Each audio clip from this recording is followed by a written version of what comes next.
Hi everybody, welcome back. I am doing another video today, and this was a question that somebody asked me, and I was like, "Ooh, so what a great question! I'll do a video." Any excuse, any excuse. And it was, it was decks for journaling. I don't know if it was decks that I recommend for journaling or decks that I use for journaling. So I've taken it as decks that I use for journaling. I mean, point to make, I use all my decks for journaling. I journal every time I do a reading. However, these decks are that I've pulled, I enjoy journaling with the most, and they give me something in return, or it feels like. And yes, I'm going to recommend them. These are my decks recommendation for awesome tarot journaling or oracle journaling, because it's both. So I'm going to start where I left off in my last video, which was my March decks, which was with the Wild Kuan Yin by Alana Fairchild, artwork by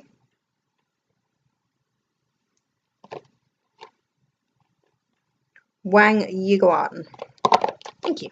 I couldn't remember that from last time. So this is probably, following on from what I said in my last video, is probably my most difficult deck to journal with.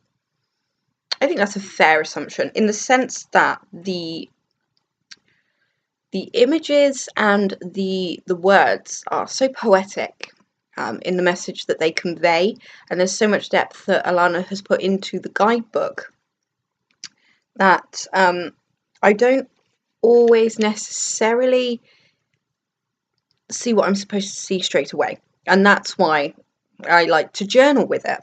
So, ancestral guardians of light. Oh, let's hope we're not looking at the images for this video. It is shocking. So with this, I'd be like, ancestral guardians of light, what that means to me, what that could mean to me, and then I'd look at the images, and then I would read what Alana has said, and then I will go from there. So this deck, I could probably end up taking up like 3 or 4 pages of journaling. Normally I keep it into like a page, but I'm not locked into that. I will do what I need to do. And this deck, while I don't automatically always be like, when you let go of the barrier, it's very, very inspiring and very like, just go with it. Stop trying to, what's the right answer? There isn't one. And for that, this deck kind of breaks down that boundary within myself of just go with gut. So, and I probably just said something that's completely contradicted myself. I am a Gemini. I am a walking contradiction, but there you go. So this one definitely, the artwork alone is just mind-blowing. So, she tames by lying down the stuff and the rope. And the image of a young girl out with the sheep and the rams and laying down the rope and stuff, and it's just it's magical and it's creative. You can create with this deck, which I love in journal format, like fables, like I've said, or poetry. White Mantry, Mother Protects. I'm saying that animal's name wrong, aren't I? But there you go. If it is the animal. See? And there's my ignorance coming through. So Wild Kuan Yin, definitely. It requires more effort on my part, which I'm not ashamed to say, but it's definitely worth it. I don't have the other Kuan Yin deck by Alana. I wanted this one. There's nothing wrong with that one, but this one just feels rawer. The artwork completely raw, and I love that. Okay, next up is the Magdalene Oracle by Toni Carmine Salerno. This one, oh, me and this deck, we have journaled until the cows come home. We have gotten itchy. We've gone places together, and it has awoken things in me that is just, get your life together, get out there, change the world, change yourself. Although I've stopped trying to change the world so much, but it's still very much there with this deck. The wording is a little simpler. The artwork just as phenomenal. And again, I can just go for a long time with this deck. And I feel like when I'm asking the questions, I don't, I can be vague, but not necessarily with journaling do I look to seek an answer. So, if I'm just shuffling, I've had a bad day at the office, and I pull this card, I won't necessarily be like, right, mythic reality, how does that tie in with my day? I will walk down that path, I will climb that mountain, and any thought that comes to me along the journey, I write it down, whether or not it seems to resonate with the day or not. Saint/sinner. And it does help, I think, when the artwork really calls. I think the artwork has to really pull at you when you're journaling, in my opinion. Oh, these decks are amazing. Right, I'm just going to pause a second. I need to go and shut the door. Where's the pause button? Sorry about that. So, yes. The reason I may not be as open is because I have another video planned that will lead on to this video, and what I use the decks for and how I use them. And I know what you think, well, that's cheeky. Surely you should just say in this video. No, I want you to click on the next video when I get to it. But I don't do anything, I imagine, any different than anyone else. I sit down, I listen, I read, I see, I feel. But I'm not coming off as the most coherent person today, I'm so sorry. But yeah, so I would recommend this one, and I love journaling with it. And to be fair, I have another one of Tony's decks, the Gods, Goddesses and Angels, and I love that one as well. But yeah, I love most of Tony's work. I want his tarot deck. I know it's repurposed art in some of the cards, but Tony's just like amazing. So there's that one, and that leads me on to, oh look, I have another Alana Fairchild deck I didn't even realise. This is the Journey of Love, and this, I personally, and I'm gonna say it, personally think everyone should have this deck, and I love it, and I journal with it, and we have been buds since I got the deck. Okay. So this is the back. Oh, and the artwork here is by Razuli, and then we have a little poem in the book by Richard Cohn, or Cohn, C-O-H-N, Cohn. And this deck is simple and elaborate, and it can really take you anywhere, and it has. So the Cosmic Butterfly, and with this, there's so much, for me personally, I see a lot of not only just ancestral beings, like Atlantis beings, and that's how I very much view some of the decks. So, like the Towering Magnificence, this I definitely see as the Atlantis world, with the beings of Atlantis on the shoreline. Whether that's the intention, I couldn't say, but that's what I see. And I just think it's an amazing deck to journal with. The Burning Hero. You could go anywhere with the Burning Hero. You can think back to Greek mythology, and or you can think of a love story. There is personally so much. The space between the words, which I'm pretty sure when I did a first unboxing of this, I was like, oh, the space between the worlds, that's cool. It says words. 3:1. And then some of the wording, like 3:1, I'm like, eh? So I will just go with the image, which is interesting because I find some of the imagery just feels more accessible than other decks, but I think that's all down to perception, isn't it? It has to be. Angel of Jupiter Awaken. See if I can find some more of these, like, feeling a little bit Atlantean. otherworldly. I mean, this I would frame and have as a work of art. The cloak, I would frame. So as you can tell by all my gushing, this deck is one of my absolute favourite oracles, and like here we have acceptance. With the colouring I can see the Fae folk. You know, they're all coming out the trees, the moss. You know, this is so celestial. They could be beings in another universe, in space. And they could be like the gods or goddesses or divas of their time. You can go anywhere. I have a specific card in mind. Stay with me, caller. But I'm thinking it's the bluish ones. Oh, and that'll probably be why. The ancient ones. That'll probably be where the thought stemmed from then. Yeah, heaven. Again, I'm seeing all you can't see. The light is shit. Oh, do you know, getting this deck out, it doesn't get used all the time anymore. Because I have too many decks. I'm gonna say it. Got too many. But I'd still recommend it as one of my favourites to journal with, and I reckon it is awesome. And I can't find the card that I wanted to find, but there you go. That's the shitter in it. But there you go. An eternal touch at the end. That kind of reminds me of Tony's artwork. And I need to stop swearing. Bad me. But there you go. So, the Journey of Love.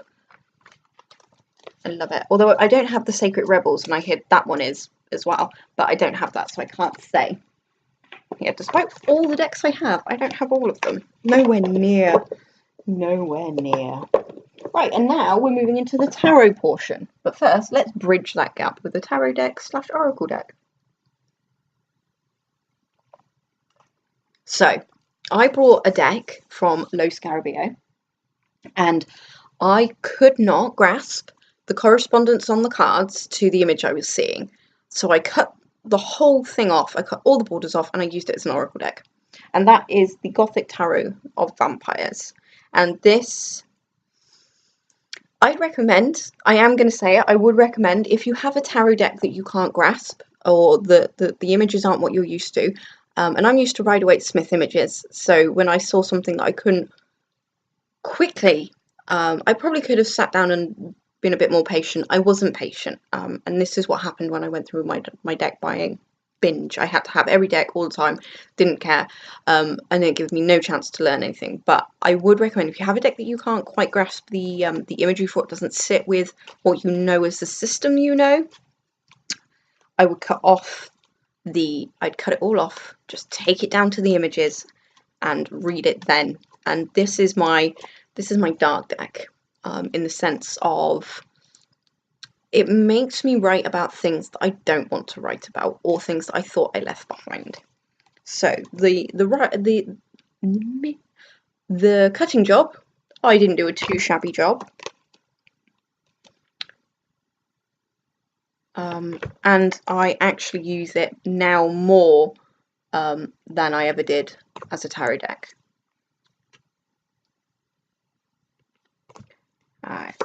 It's okay, we're going to assume that's the Ace of Cups, but you know, you might be able to see them, but like I said, at the time I was so impatient. I just wanted decks that I could read, but I was also like really touched by decks that I was like, oh, I really like that one, and then that one, and then that one. So I didn't take the time. However, like I said, turning it into an oracle deck has possibly been the best thing I've ever done, and I have gotten some serious wounds on the way to healing with my own thoughts and my own words, and you know, some meditation. And vampires, I love vampires, and this is a very modern take on the vampires. I mean, I'm talking, you know, those 18th century dark beasts. I love them with their long coats and mangy teeth, and toothbrushes and stuff like that. But I'm thinking of like Louis from Interview with the Vampire. Back then, way back then. Or Elmond. See, I can't bring out a deck without talking about Elmond. I'm terrible for it, but there you go. So yeah, this one just freed me up so much to leave behind what I thought I knew and just really get into the image and see what it pulls for me. I would like to point out I don't actually always share what I'm journaling with.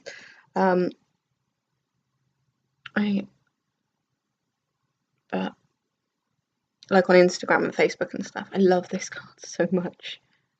I really do.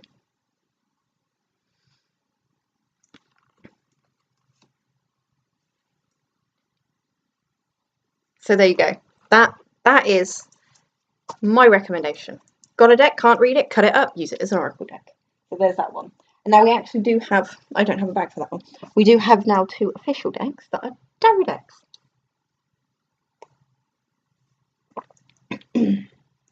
This one is one of my older decks. It's not like that old, but it's one of my older decks. And it is the Tarot Roots of Asia German edition, because it was cheaper. And I know a little German, so. And this is Asia, and it has so much going on in each card, and it feels so celestial in the images, and they all feel like larger than life. They feel like divine bodies, and I love using it to journal with. And the really good thing is, if I want to turn off the German brain, I can. So I can, very much like the vampire deck I was just showing you, instead of equating it to a tarot card, I can just go with the images, or I can do both. It is different, I think, to a degree, from what I'm used to in a card. When I first got this deck, I loved using it with my Heindel Tarot. I hope I'm pronouncing the name right. Herman Heindel. I'm sorry if I'm pronouncing it wrong, but I still have the deck, and I loved using them together so much. Which is strange, because they're both tarot decks, but they do seem to like each other. And this one really just takes you to a calmer place, a magical place. So calm. And such a goddess-inspired world. The Earth, especially with the Empress card, I think, or the World card, it's very much of the Earth. And if you're willing to go there, it gives. And with the colours and everything, it's just... It warms my heart, to be completely honest with you. It really does. And yeah, I just think it is wonderful to journal with. Just let down the barriers and go. That's what I love. And then lastly, because I kept it short, I only kept it to a few decks, because like I said, I could journal with all my decks all the time. If I didn't have to go to work, I'd probably be bored, but you know what I mean. It'd be amazing. Right, lastly, I've not gotten out of the box, so you can just patiently wait, is the Impressionist Tarot. Now this I love to journal with, because the artist has very much... Where's the light gone? The artist has very much made the art accessible to the Rider-Waite-Smith system. But there are certain cards that don't automatically jump out. And because they are based on Impressionists' artwork, you can really step into the space of what they were thinking when they created the art and go from there. Oh, I'm sorry guys, this light is shocking. Frustrating.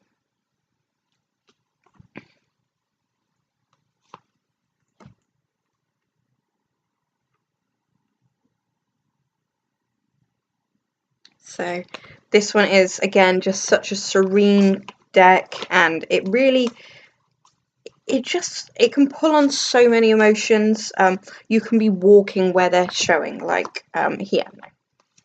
You could be, taking the boat trip, You know, you can put yourself in the painter's position, you can put yourself in the couple's position, you can, anything is possible. And yeah, there's just something about the palette of the art as well. They are done by different artists, but they all seem to complement each other so well that it's really amazing. Like, I'm pretty sure, if I remember rightly, this one is actually a couple of pictures put together to make the Nine of Cups, and I think it works really well. Look at me trying to give a little review of the deck while I'm talking about it, but yeah, this is probably my favourite card, and this is one that I did extensive journaling with. I, you know, wrote about it. I carried it around for the day. It was this one. It was the Eight of Pentacles. You know, I wrote down what I saw and what I felt, and then what I imagined the women were feeling, and you know, then I stepped in and I was their boss. And yeah, there's a lot of fun to be had, I think, if you kind of just like let go. And that was hard for me, trying to let go of this pretense of, it's tarot, you need to be serious here, you know. But if that's my neighbour's going to make a noise, I'm going to lose my shit. I hate my flat. I absolutely hate my flat. But there you go. So that's how I roll. I love to do that. Just, you know, really go into it. Just, you know, fill pages and pages of it. It's so much fun. It's so much fun. So this has just like been a quick overview of the decks that I most enjoy using for journaling, and why not, what I would recommend for people, or tips on what I'd recommend, like cutting open a tarot deck and using it as an oracle deck. So, but guys, thank you for watching, and I'm hoping the light will improve for my next lot of videos, but we shall see. Thank you for stopping by, and I wish everyone a happy day.